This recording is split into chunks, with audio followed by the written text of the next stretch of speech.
Esta oportunidad y pues privilegio de servirles de esta manera.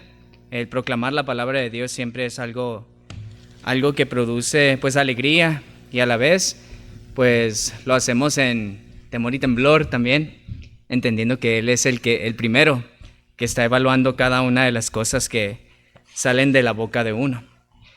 Y pues pensando en el mensaje que pudiéramos meditar en esta mañana, creo que todavía es mañana, se me vino a la mente Efesios, y voy a invitarles a abrir sus Biblias allí, en Efesios capítulo 4. Vamos a realizar la lectura desde el versículo 17 hasta el versículo número 24.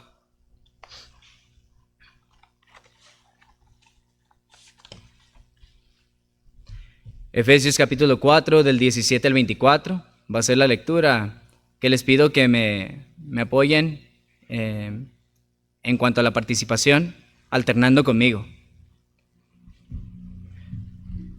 Dice la palabra de Dios así: Esto pues digo y requiero en el Señor, que ya no andéis como los otros gentiles, que andan en la vanidad de su mente.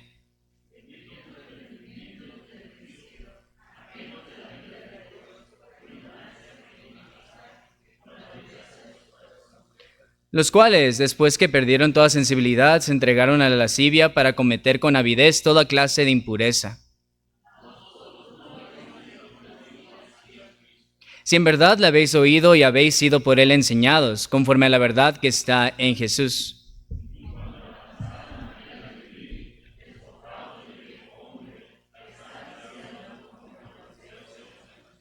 Y renovaos en el espíritu de vuestra mente, y vestíos del nuevo hombre, creados según Dios, en la justicia y santidad de la verdad.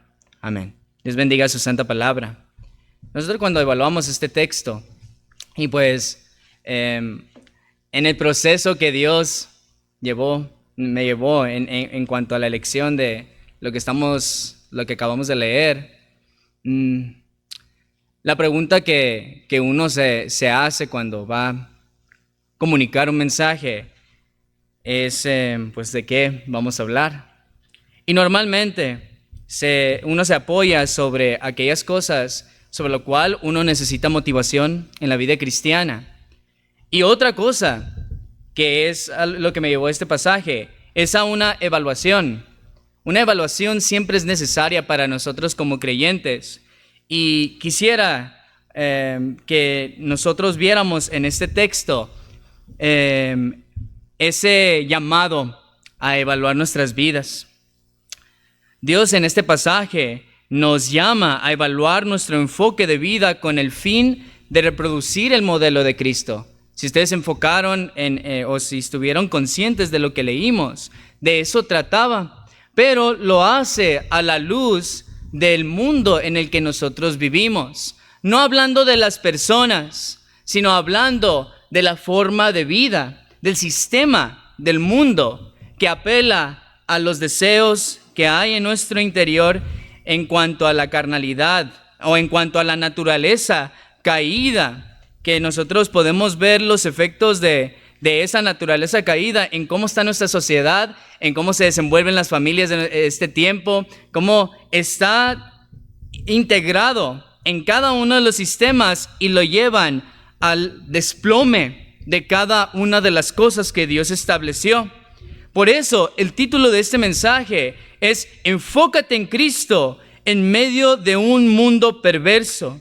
Enfócate en Cristo en medio de un mundo perverso. Y lo primero que vamos a hacer, hermanos, es ver dos constantes que vemos a lo largo de la historia bíblica, que se repiten una y otra vez. En primer lugar, nosotros tenemos la constante de que Dios siempre está dispuesto a favorecer el hombre. Es decir, Él siempre comunica su gracia al hombre a lo largo de la historia en la Biblia, y pues por ende a lo largo de la historia hasta este punto desarrollada.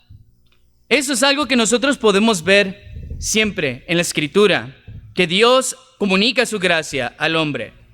Pero una segunda constante Algo que siempre vemos en cada libro de la Escritura y aún fuera de la Escritura en el hombre, es que el hombre está dispuesto a ignorar el favor de Dios.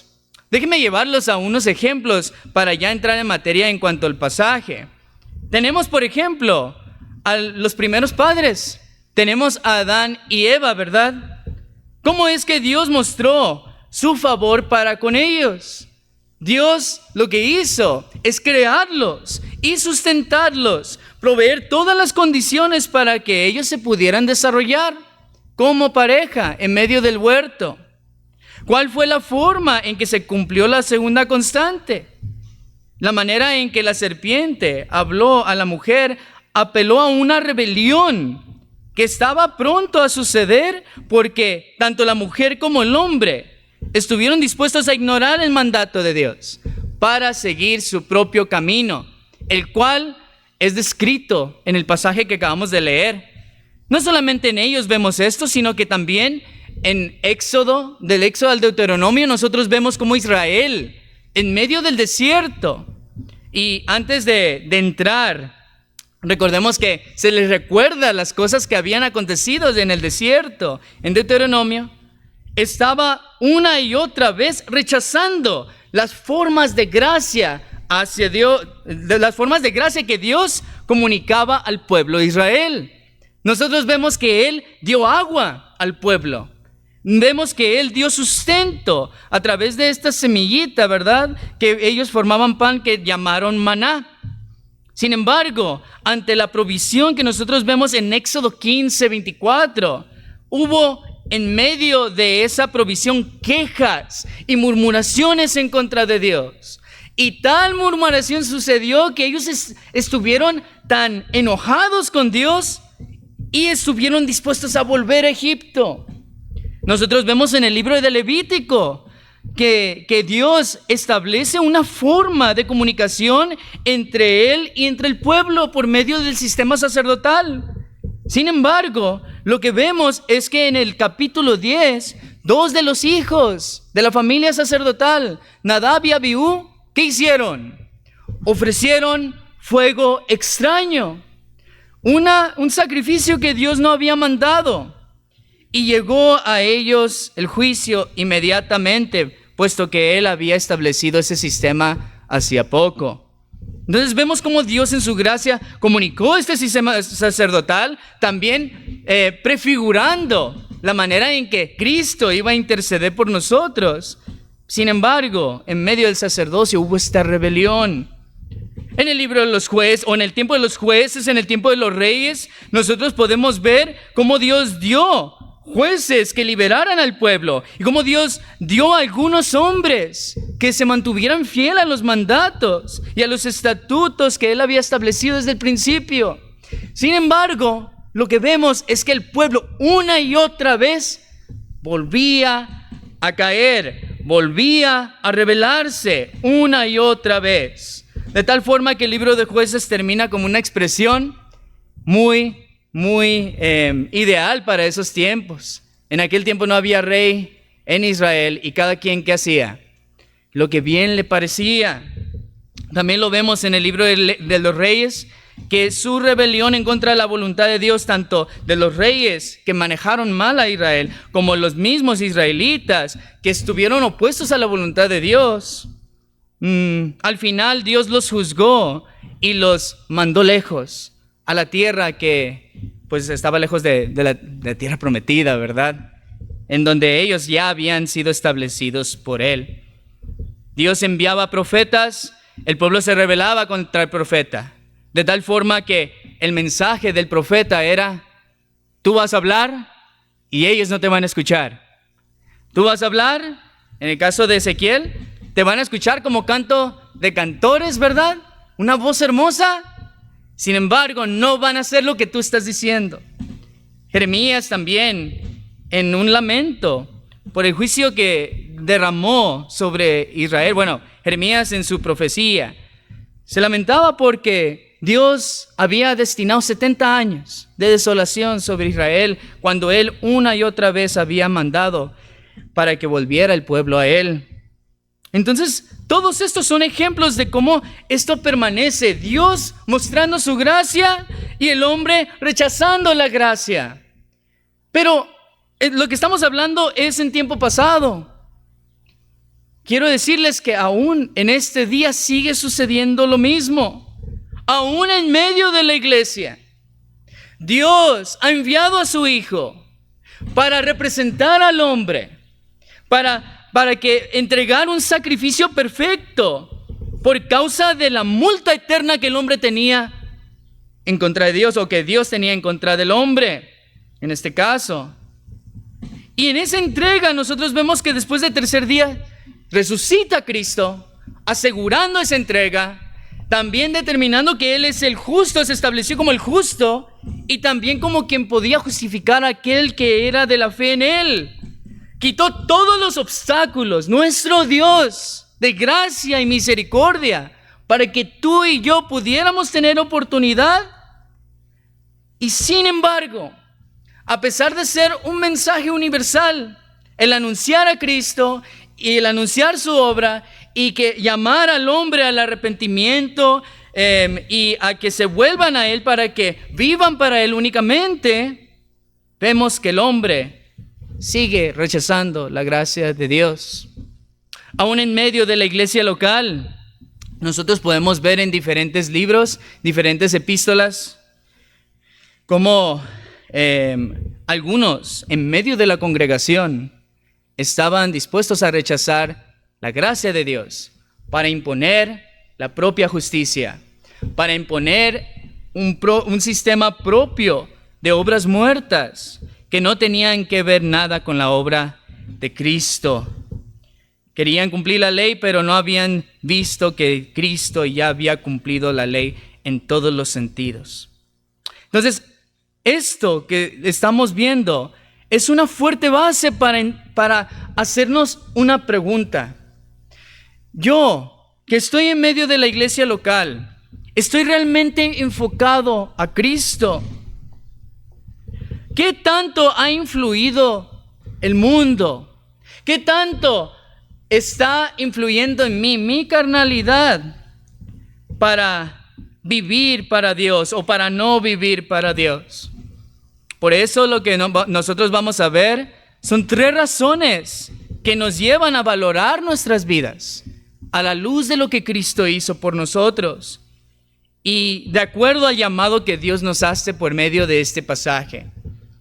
Es por eso que, fijando nuestros ojos ahí en Efesios, capítulo número 4, vemos en primer lugar,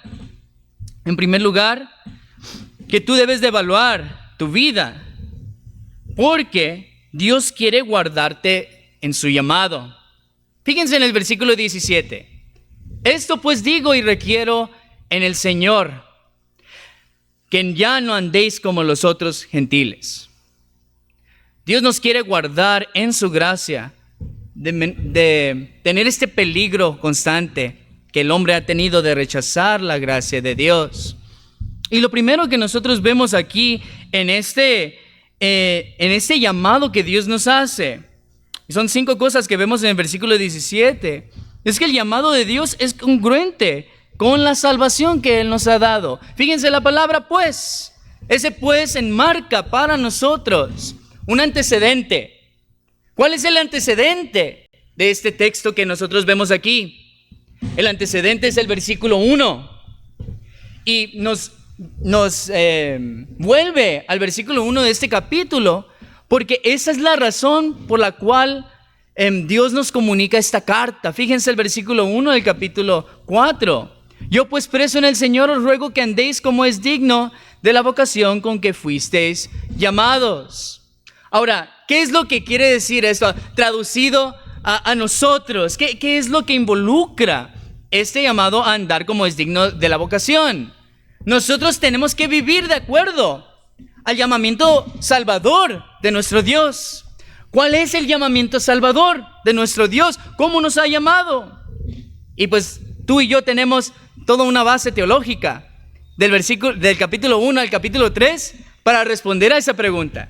Pero para resumírselos a ustedes y para que lo tengamos en nuestra mente, Él nos ha llamado de acuerdo a toda bendición espiritual.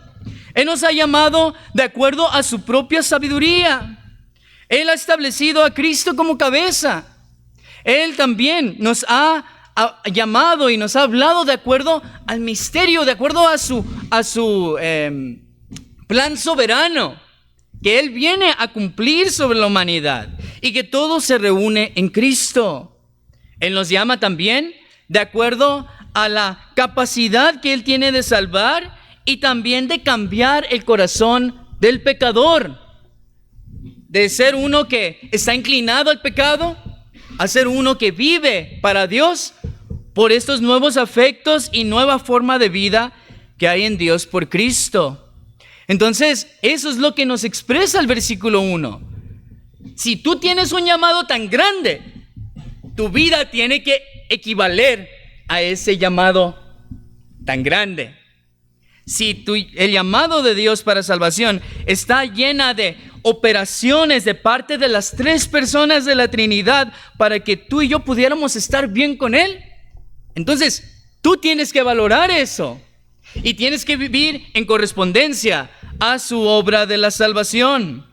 Por eso en el versículo 17, tenemos este antecedente de toda la base teológica y del llamado que ya se nos ha hecho a vivir en armonía y unidad.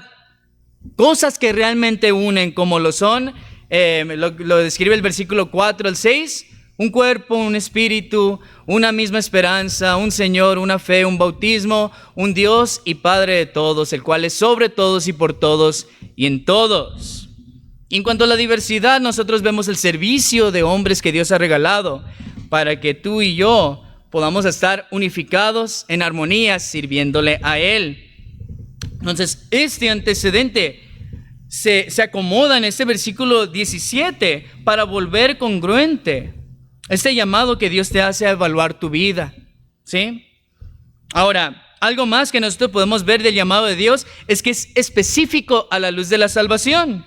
¿Dónde vemos eso? En la palabra esto, ¿verdad? Hay algo específico que Dios quiere comunicar en este llamado. ¿Cuál es ese mensaje específico o ese llamado específico que Dios hace?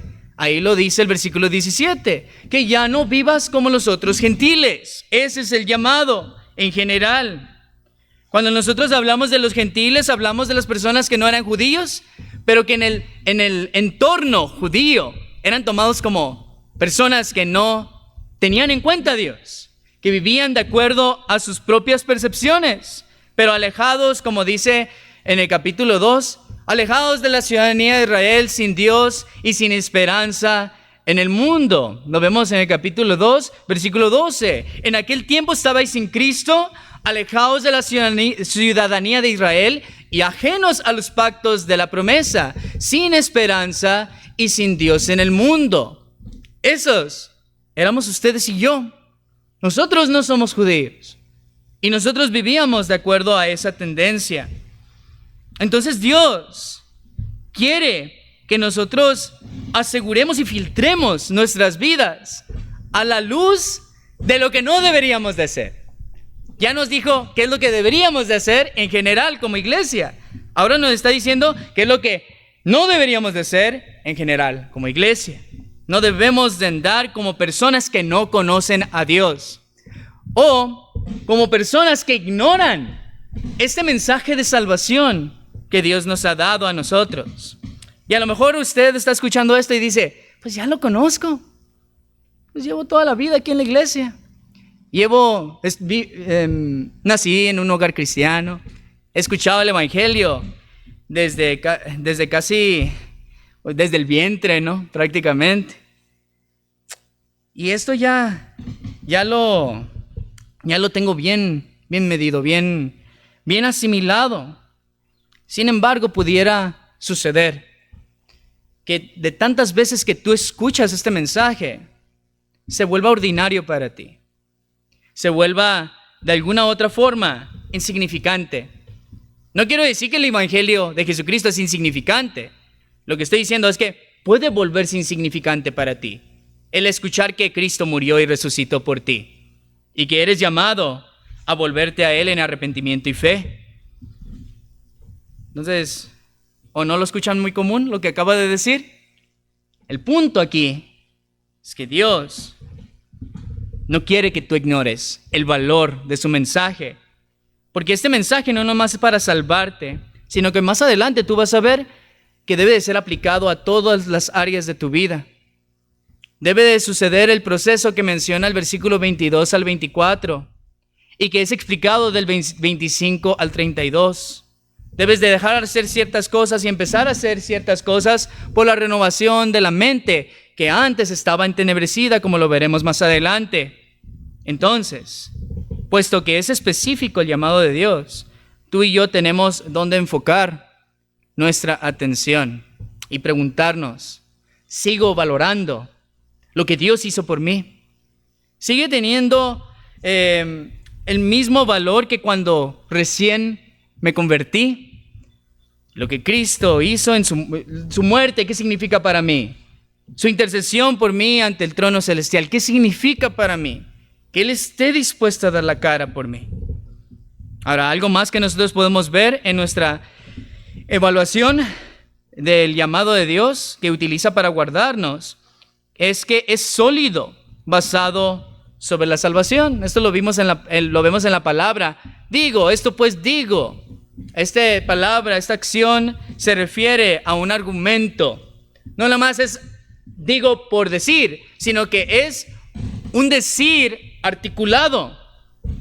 En otras palabras, no nomás son meras palabras este mensaje del Evangelio, lo que está tratando de comunicar aquí, sino que está argumentado en lo que ya hemos dicho en la base teológica de los primeros 3 capítulos y en lo que ya se ha dicho anteriormente, y que ahora también va a tener sentido y va a tener una base que es congruente con la forma de vida que hemos de desarrollar a la luz de la salvación.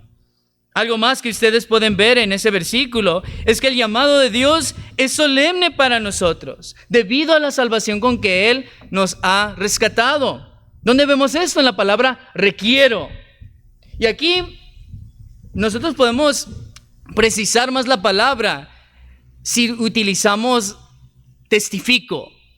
Digo y testifico en el Señor.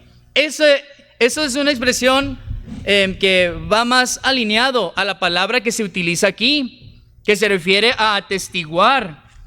Entonces, esta palabra es utilizada en un marco jurídico, donde una persona avala lo que uno dice o avala lo que otro dice. Entonces la solemnidad reside aquí porque el requerir en el Señor una cosa es instar a otra persona a hacer algo a la luz de la presencia de aquel ante el cual estamos en el trono o en el tribunal. Eso es lo que Dios te quiere decir en este momento en cuanto a esta solemnidad. No nomás son meras palabras de que, bueno, pues necesito que tú hagas esto y ya, como un llamado superficial, sino que está íntimamente relacionado con tu postura en este momento, con tu postura ante el trono celestial. Es por eso que debes de tomarlo en serio. Eso es a lo que se refiere la palabra requiero. Debes de tomar esto con una responsabilidad que está siendo declarada en este pasaje. Ahora, lo último que vemos en este llamado que nos guarda es que es soberano en relación con la salvación también. ¿Qué es lo que dice aquí en el versículo 17? Requiero en el Señor. Esta última frase se menciona a lo largo de Efesios. Y para darles un ejemplo de ello, voy a recurrir al capítulo 1 del versículo 3 al 14.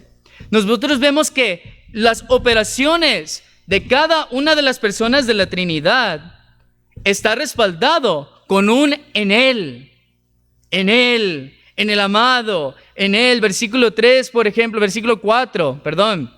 Ustedes ven lo siguiente, o en el 3 y en el 4. Bendito sea el Dios y Padre de nuestro Señor Jesucristo, que nos bendijo con toda bendición espiritual en los lugares celestiales. ¿En quién?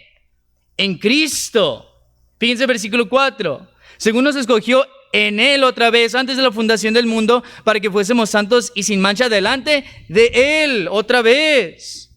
Y si seguimos avanzando en las operaciones de cada una de las personas de la Trinidad, van a notar que es así. Por ejemplo, allí pues Jesucristo se avala a sí mismo en la gracia que comunica a la humanidad. Pero en el versículo 13 también la obra del Espíritu de sellarnos está fundado también en Él. El Evangelio de vuestra salvación dice aquí, y habiendo creído en Él, fuisteis sellados con el Espíritu Santo de la promesa. Entonces es una frase recurrente aquí porque el misterio de la iglesia o la naturaleza de la iglesia dependen totalmente de Cristo.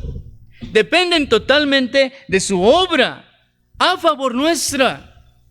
Misma obra que se ha simplificado en el Evangelio, pero en la cual también podemos crecer en entendimiento.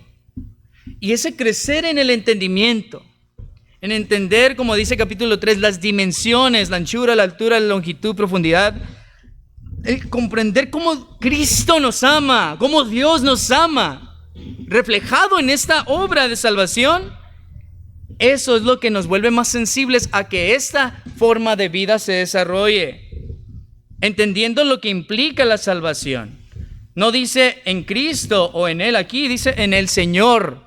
Es decir, en la culminación de nuestra salvación, en el cual Él se adueña de nuestras vidas.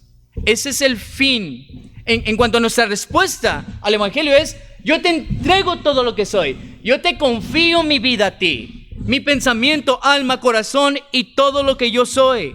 Para que tú determines lo que yo debo de hacer. Y que yo ya no viva para mí, sino vive para aquel que vivió y murió por mí. Ese es el punto aquí. Ese es el punto que está declarando el pasaje. Y es muy importante este llamado de Dios donde menciona otra vez esa frase en el Señor. Es por causa de tu entrega a Él que tú puedas ser asegurado y que tú puedas ser motivado, instado a seguir firme en la vida cristiana. Porque si intentas desarrollar las cosas espirituales en tus propias fuerzas, lo que sucede es este proceso que ustedes ven en lo demás que nosotros leímos. Entonces ya vimos que debemos de evaluar nuestras vidas o que debes de evaluar tu vida porque Dios quiere guardarte en su llamado. Pero una segunda cosa que debemos de evaluar o una segunda razón por qué debemos de evaluar nuestra vida es porque Dios quiere guardarnos de la naturaleza caída, de la carnalidad, también podríamos decirlo. Y esto se desarrolla en lo que queda de nuestro texto, hasta el versículo 19, perdón. Y nosotros lo primero que vemos es ahí en el versículo número 17, la segunda parte. ¿Cómo es que andan los gentiles? ¿Cómo es que viven el gentil o la persona que desconoce a Dios o que ignora a Dios? ¿Cómo andan? En la vanidad de su mente, dice aquí. El estilo de vida completo del gentil, caracterizado por esto, es en la vanidad de su mente. Y esta palabra vanidad se desglosa desde ese punto hasta el versículo 18 y 19. Y eso es lo que vamos a desglosar en este momento. O vamos a responder cómo es que el estilo de vida del hombre es dominado por su carnalidad. Todo inicia en la mente, en la conciencia. Eso es lo que ustedes ven en el versículo 17. El desarrollo de la vida se fundamenta en la mente, en los diferentes, ¿cómo se dice? Las diferentes convicciones personales a las cuales ustedes y yo hemos llegado. Esa es la manera en que el ser humano actúa. Primero tiene sus conceptos, después crea sus criterios para aplicarlo en diferentes decisiones de su vida.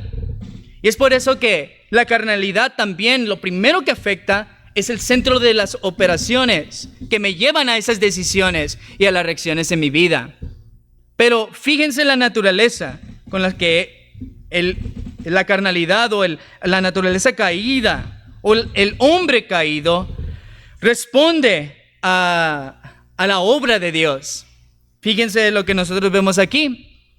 Primero anda en la vanidad de su mente. ¿Y esto qué quiere decir? Quiere decir que el hombre caído se centra en vivir sin sentido, sin ningún sentido. Y nosotros podemos ver eso en la palabra vanidad, que se refiere a algo inútil, a algo que no tiene valor.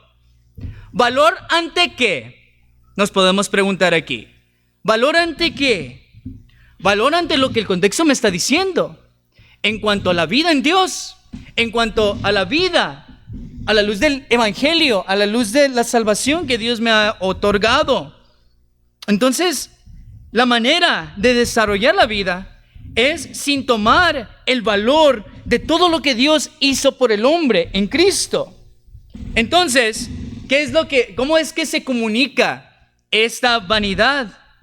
Nosotros lo podemos ver que esta vanidad se transmite a las demás partes de nuestra personalidad, porque la conciencia, un ser consciente, trabaja bajo esas tres cosas: piensa, siente y decide. Y esas tres cosas son afectadas. ¿Por qué quiere Dios que nos guardemos de esta vanidad? Porque si mi mente se envanece, tú y yo no vamos a poder responder de la manera que Dios quiere. En cuanto a tu forma de hablar, en cuanto a tu forma de reaccionar ante las injusticias, ante la manera en que tú te relacionas con los demás, no vas a poder vivir de acuerdo a lo que Dios ya ha estipulado como su voluntad. Entonces, lo que tú puedes ver aquí es que si el hombre caído toma el matrimonio, él no lo ve como un reflejo de Cristo con su iglesia resucitada y gloriosa. Él no vive de esa manera su matrimonio. ¿De qué manera lo vive? No, pues somos dos personas y tenemos en común algunas cosas, ¿verdad? Vamos a ser equipo, vamos a tratar de proyectar ciertas cosas, cumplir ciertas ambiciones. Vamos a tratar de tener una familia, y al tener la familia, ¿verdad?, con los hijos, no, pues yo creo que vamos a educar a nuestros hijos para que se parezcan a nosotros, para que decidan de esta manera, para que les vaya bien en la vida, para que sean felices, que es las más altas expectativas que un padre puede tener sin Dios. Pero no respondemos al cómo y al por qué de esas cosas que llegan a nuestras mentes cuando tratamos o cuando el hombre caído o nosotros como humanidad tratamos de tomar esas decisiones en esos ámbitos. Entonces el hombre caído lo hace bajo su propio criterio, sin tomar en cuenta lo que Dios dice. Y esto lo lleva a que cada una de las instituciones de parte de Dios vayan en declive y decaigan. Hoy en día, el matrimonio no es como lo pinta la Biblia. El matrimonio es visto como dos individuos viviendo en una misma casa, donde uno apoya las ambiciones del otro para que como individuos puedan resaltar. No se ven como una sola carne, se ven como dos individuos viviendo bajo un mismo techo.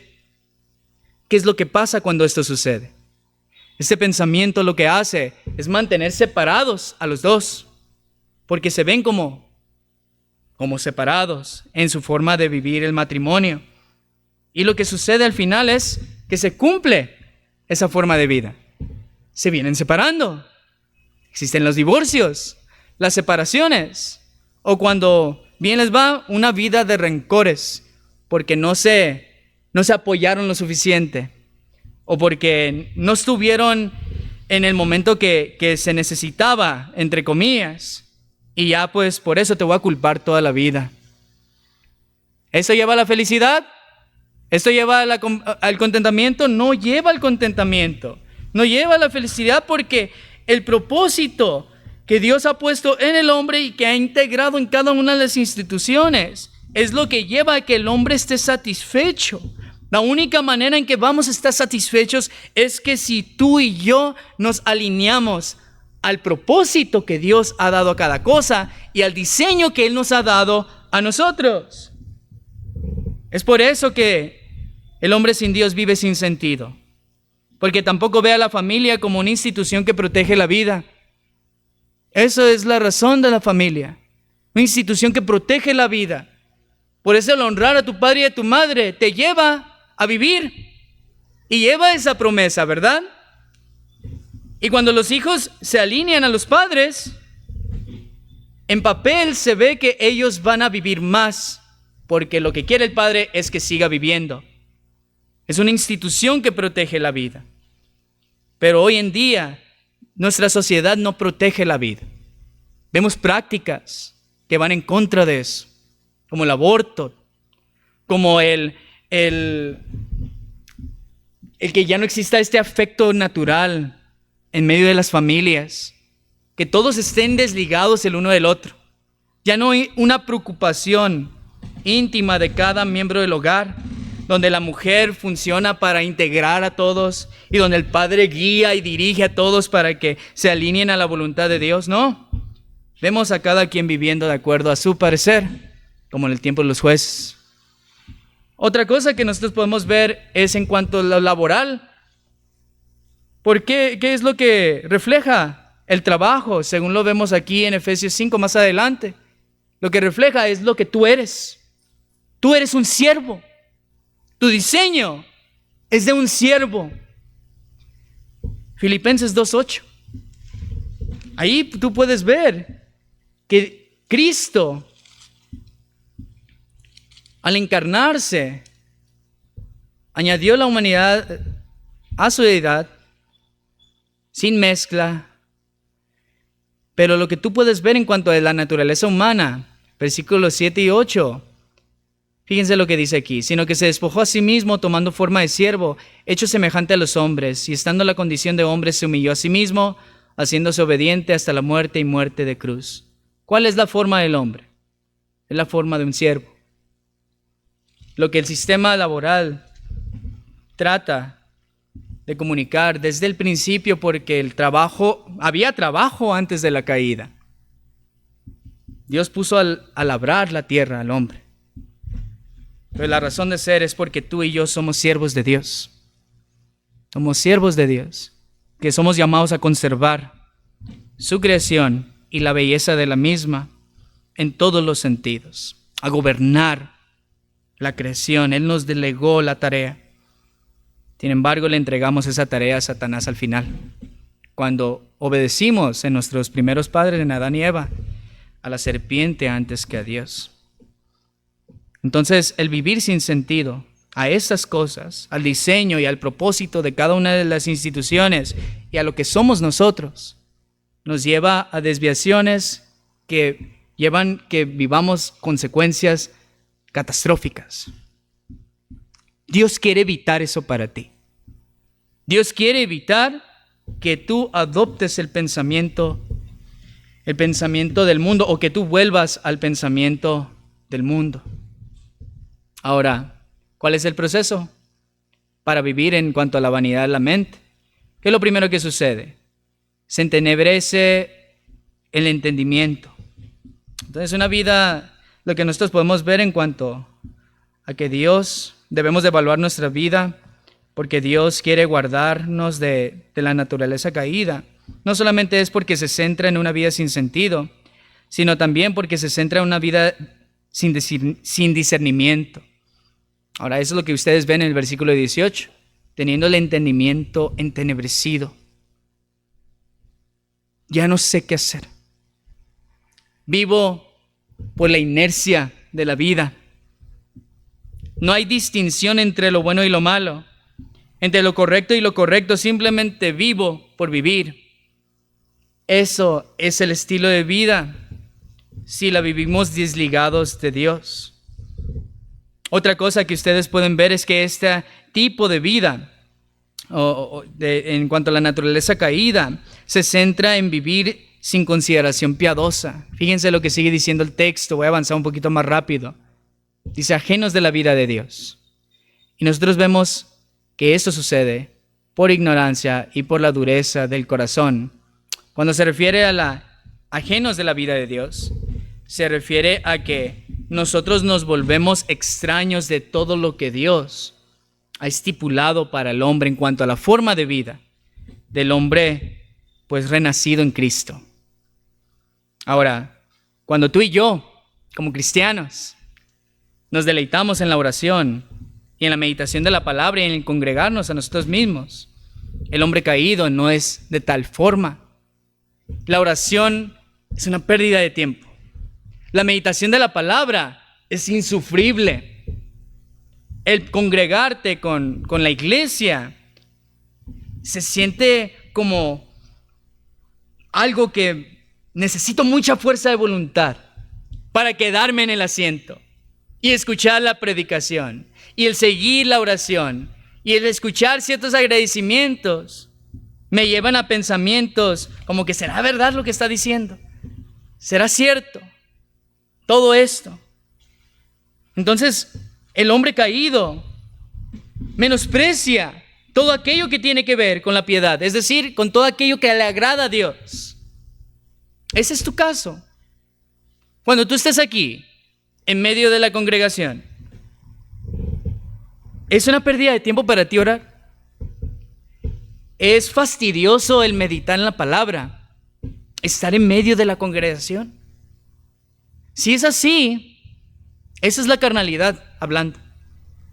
Esa es la carnalidad hablando, que quizás demuestre que tú estés apartado de la vida, apartado de Dios, estando en medio del pueblo de Dios. Ahora entendemos por qué es tan urgente el evaluarnos, el considerar estas cosas. Porque a cualquiera de nosotros nos puede suceder. Cualquiera de nosotros podemos estar en esa condición. Ahora, ¿por qué existe este rechazo a la piedad? Porque hay una ignorancia activa hacia Dios, lo cual vemos en Romanos capítulo 1 del versículo 18 al 23. Habiendo conocido a Dios, no le glorificaron como a Dios a través de la revelación que Él tiene en la creación, ni le dieron las gracias, sino ¿qué es lo que hicieron? Bueno, voy a tener que ir al pasaje porque hasta ahí me alcanzó la memoria. Pues habiendo conocido a Dios, no le glorificaron como a Dios, ni le dieron gracias, sino que se envanecieron en sus razonamientos. Su necio corazón fue entenebrecido. ¿Cómo es que comunicaron eso? Profesando ser sabios, se hicieron necios y cambiaron la gloria de Dios, incorruptible, en semejanza de imagen de hombre corruptible, junto con las demás criaturas. Entonces, en otras palabras, rebajamos la naturaleza de Dios a la naturaleza de la creación. Lo limitamos en cuanto a la carnalidad, ¿no? Eso es lo que nosotros vemos aquí. El hombre caído ignora activamente a Dios porque no lo considera como tal. Aunque sepa que existe, no vive como si fuera Dios. Se la pasa ignorándolo. Y la manera más activa de ignorarlo, pues, es en medio de la iglesia. Pero también esta ignorancia se puede dar en medio de diferentes oportunidades que hay para escuchar la palabra de Dios, el Evangelio de Jesucristo. Y pues, en cuanto a las relaciones cristianas que puede tener la persona. Más abajo en el texto, ustedes ven también, no solamente es debido a esta ignorancia activa, sino que también es debido a la indiferencia hacia Dios. No solamente es que, es bueno ese mensaje, pero no lo voy a adoptar para mí, sino que es incapaz el hombre caído de reaccionar ante cualquier medio de gracia que Dios da. Dice por la ignorancia que en ellos hay, por la dureza de su corazón. Fíjense qué terrible verdad. Eso es lo que ustedes y yo vimos en los textos del Antiguo Testamento. La práctica, la expresión de un corazón duro. Entre más Dios me trate bien, yo considero que eso es lo que me merezco en mi caída. Considero que eso es un mérito para mí. Que de todas maneras Él tenía que dármelo. Y por tanto, la dureza se manifiesta en esta rebeldía contra su palabra, contra una vida ante su presencia. y pues rechaza todo lo que tiene que ver con Dios. Yo sé que a nosotros nos ha sucedido eso alguna vez antes de ser cristianos, que me empezaban a hablar un poquito de Dios y, no lo hagas. No, así estoy bien. O miraba a alguna persona así, ¿no? Aunque algunos no andan de acuerdo a la verdad, vestidos así, pero quizás en mi consideración caída, pienso que es cristiano y pues sacábamos la vuelta. No queríamos tocar el tema. No queríamos siquiera pensar en Dios. Así se manifiesta esta dureza de corazón de la cual habla este versículo 18. Y ahora, debido a esto, si yo no me complazco en Dios, entonces ¿en qué se va a complacer el hombre sin Dios? Lo más en lo que se puede complacer aparentemente es en lo que dice el versículo 19. Dios nos llama a evaluar nuestras vidas porque quiere guardarnos de la naturaleza caída, la cual se centra en vivir sin restricción moral y espiritual. El versículo 19 nos dice, bueno, perdió toda sensibilidad, entonces ¿qué es lo que hace el hombre caído? Se entrega a la lascivia. Y no solamente se refiere a lo sexual aquí, se refiere al pecado en general, a lo que apela a los sentidos del ser humano. Entonces, todo lo que le gusta al ojo, todo lo que le gusta al tacto, todo lo que le gusta al gusto, valga la redundancia ahí, todo lo que cause placer en los sentidos, a eso se entregan. Eso es en lo que hallo mi satisfacción de vida. Entonces, al no haber restricción, en vez de haber una complacencia en cosas que Dios ha creado y que sí son viables, lo que sucede es que esos gustos se convierten en vicios y esos vicios me vuelven más duro y esa dureza me vuelve más insensible, y por estar más insensible en aquello que puedo sentir, me entrego más a las impurezas, me entrego más a esa forma de vida hasta que no puedo sentir nada. Y ese es el proceso que ustedes ven en Romanos capítulo 1, versículo del 18 al 32. Ustedes ven que pasa de las acciones a estar atestados de esas cosas, y después de hablar de estar atestados con todo tipo de pecado, la persona se convierte en alguien que practica cada uno de los pecados estipulados en el pasaje ahí. Y no solamente eso, sino que se complacen con los que practiquen tales cosas, por las cuales no heredan el reino de los cielos. Entonces, notas este proceso decadente a la cual va todo ser humano sin Cristo. Gracias a Dios por aquellos que pueden decir, ya entregué mi vida a Cristo, porque te ha librado de esa forma de vida. Te ha librado de tener que buscar la complacencia de vida en otras cosas. Te ha guardado de los vicios. Te ha guardado de vivir sin sentido, sin discernimiento, sin consideración piadosa. Ahora, si damos gracias a Dios por estas cosas, de que Él nos ha librado porque estamos en Cristo, debemos de considerar ya la última razón por las cuales tú y yo tenemos que evaluar nuestra vida. Evalúa tu vida porque Dios quiere guardarte en la naturaleza suya. Fíjense lo que dice ya para finalizar el versículo 20 y 21. En cuanto a la iglesia, mas ustedes no han aprendido así. No habéis aprendido así a Cristo. Si en verdad le habéis oído y habéis sido por Él enseñados, conforme a la verdad que está en Cristo. Todo cristiano es librado de esta forma de vida. Nosotros vemos que esta forma de vida se centra fuertemente en contra del estilo de vida mundana. Se centra en recordar las palabras de Jesús. Se centra en obedecer las instrucciones de Jesús y también en reflejar la verdad de Jesús. cuando nosotros consideramos las instrucciones y las palabras, nos volvemos más y más como Cristo cada día, reflejando su humildad, su mansedumbre, como lo menciona Mateo 11, 28 al 30. Nosotros aprendemos de Él el cómo volvernos manejables ante Dios y cómo vivir rendidos ante Él, ante su dominio. Nosotros aprendemos el amor de parte de Cristo y cómo comunicarlo de formas diversas. Nosotros, a través de las palabras de Jesús, aprendemos cómo podemos corresponder a Dios por lo que Él ha hecho en Él mismo. Y a través de Jesucristo mismo, tú y yo nos podemos volver más y más como Él y mostrar ese propósito que Dios está restaurando en la vida de cada uno de nosotros junto a la manera que nos relacionamos con los demás. Es por eso que ustedes más adelante en el pasaje ven la expresión de las palabras y las instrucciones de Cristo junto con su verdad.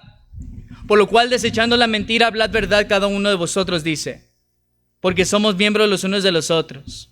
Empieza a poner contrastes que van de acuerdo a esta renovación de vida, que también se alinea a estas cosas que he mencionado, que se centra la vida en Dios.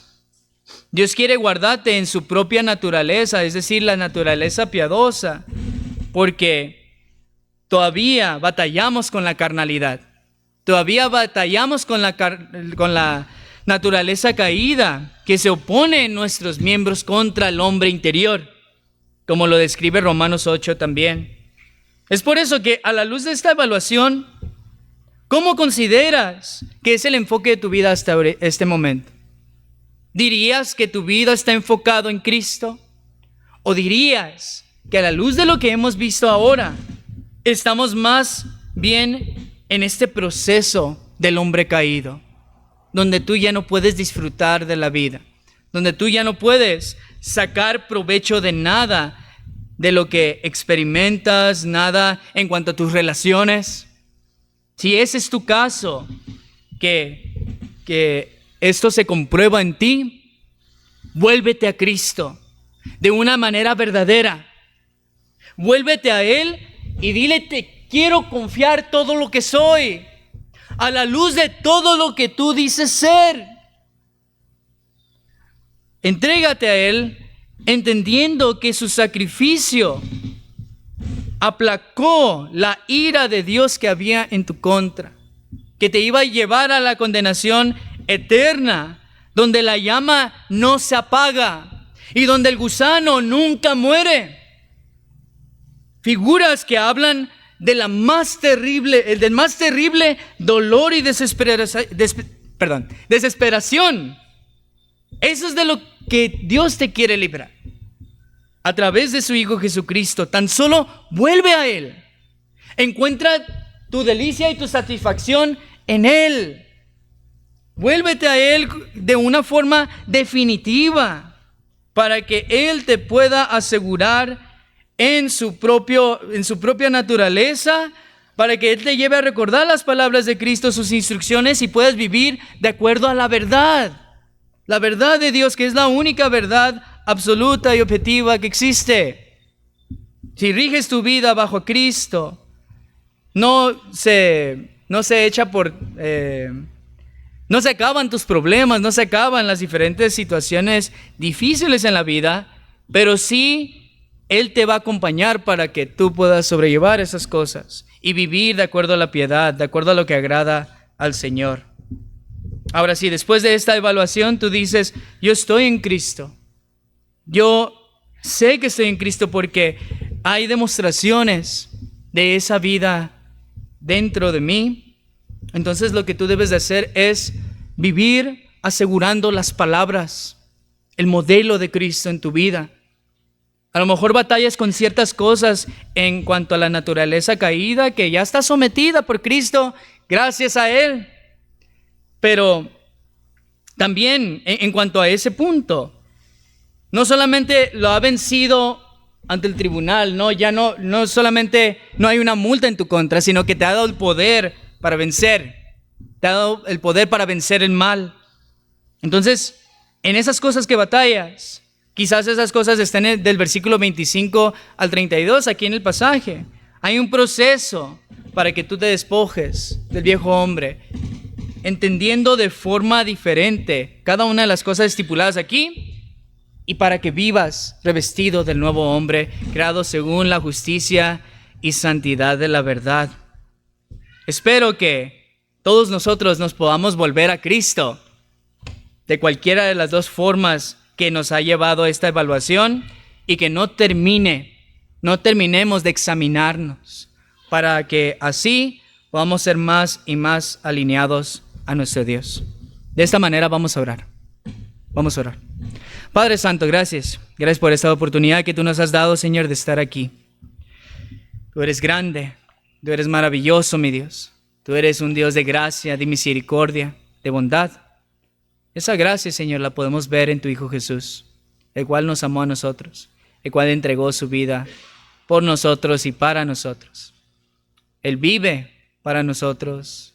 Él ha muerto también para pagar la multa eterna de nuestro pecado. Y pues nosotros estamos satisfechos en Él y en ti. Y gracias, mi Dios, porque no nos has dejado huérfanos, sino que tu Santo Espíritu nos guía a toda verdad también, nos guía a las palabras de Cristo. Por eso nuestro ruego aquí es que tú nos conduzcas ahí, a las palabras, al modelo de Cristo, para que nosotros como hermanos que somos, podamos vivir en crecimiento, y en ese crecimiento llegar a la madurez, y en esa madurez ser una bendición en cualquier lugar que nosotros nos hallemos, ante cualquier persona, Señor, y que se refleje realmente la luz de nuestro Señor Jesús, y pues la luz tuya, porque tú eres el Padre de las luces. Padre Santo, si hay alguien aquí que al escuchar tu mensaje ha reconocido que no está en tus caminos y ha entendido que está aún en sus pecados, ten misericordia de tal o tales personas. Llévalo, Señor. Este ruego, Señor. Yo creo que me acompaña toda la iglesia conmigo. Te pedimos, Señor, que tú lo lleves a ti, que pueda llegar a ti en arrepentimiento y fe. Favorece a tal persona, Señor. Y si este no es el día, síguele dando oportunidades a tal o tales personas para que lleguen a los pies de tu Hijo Jesús y que puedan llegar a ti, volverse a Él en arrepentimiento y fe. Mi Dios, por lo demás, que nosotros podamos vivir en alabanza, en gratitud por todo lo que tú has hecho y sometidos a ti en todos los sentidos. Bendecimos tu nombre de esta manera en Jesucristo. Amén. Dios los bendiga, mis hermanos. Le doy el tiempo ahí.